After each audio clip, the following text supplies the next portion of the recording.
You just sent a letter to the ATF to find out why agents are asking gun dealers in your state for copies of their sales records. How did you first find out about this? Well, actually, I found out from some of the gun shop owners. They mentioned this fact to me, and in reality, the ATF was very polite, but I want to know why they're asking that question and what business are they doing? Do they have nothing better to do, or are they being mischievous? When it comes to the ATF, of course, I'm always suspicious. I was going to ask you what your gut reaction is. Suspicion, automatically. Yeah.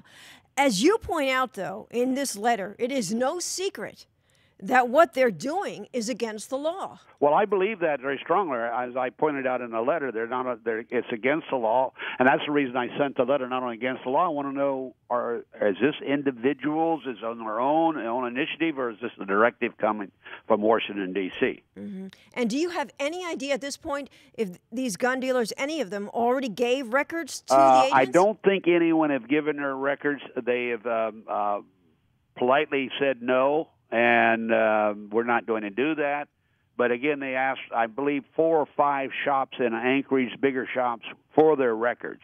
And we don't know where this is coming from, like I mentioned before, and I want to get to the bottom of it before it becomes like a mushroom, starts growing. You know, and it's interesting because you've got the ATF pushing this multiple gun reporting scheme. They just came out with new trace data about how 70% of the guns Mexico gave to the ATF for tracing come from the U.S. But what they don't tell you is that most of these guns can't be traced to U.S. gun dealers. And that was something Senator Grassley took from this new data that just was released yesterday. But they keep going after the gun dealer. Right. And this is, remember, the ATF said this was before in Fast and Furious, as you remember that program.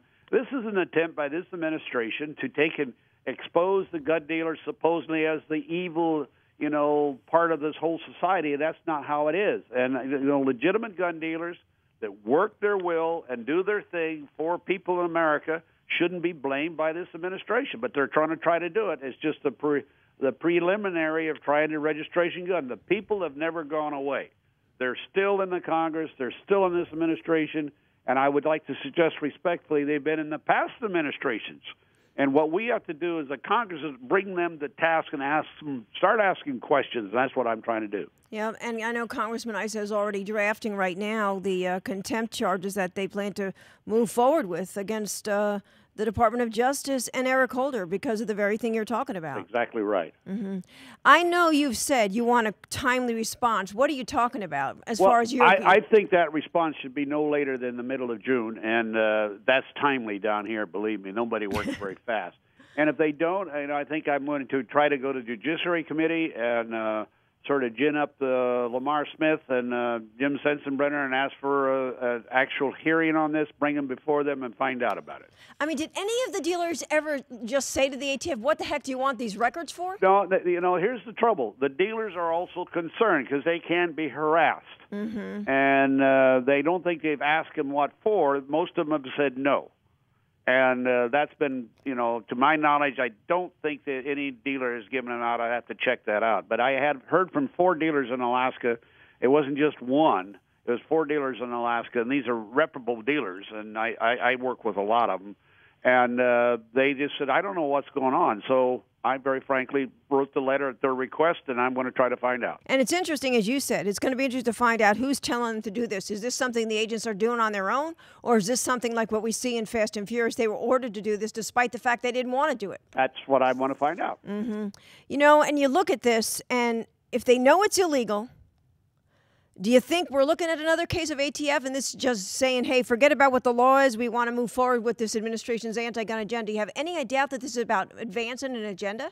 Well, like I've said before, they're not only advancing an agenda, they're sort of thumbing their nose at the law. This is not new. Mm-hmm. This is something that's been going on. It's been accelerated ever since 9/11. We have a lot of people saying, well, we're doing this for the defense of the country, or we're doing this because we believe we have the right to do it.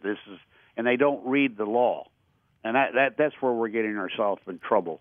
And it goes all the way back to this idea of a government controlling the legitimate people of America when it's not the law without going through Congress. So, it doesn't sound like you're overly optimistic. You might hear within a few weeks. Yeah, a few weeks would probably be. I'd be very pleased in a few weeks between you. I'd like to have it sooner. But they'll run this thing. I know exactly what they're going to get the letter. They'll start running the trap lines with it, and then one lawyer will say, "Well, they can't. That we don't have to answer." And the other lawyer said, "Well, we better answer it because we'll accelerate the problem." And it'll go down the line. I think in 3 weeks we'll get an answer.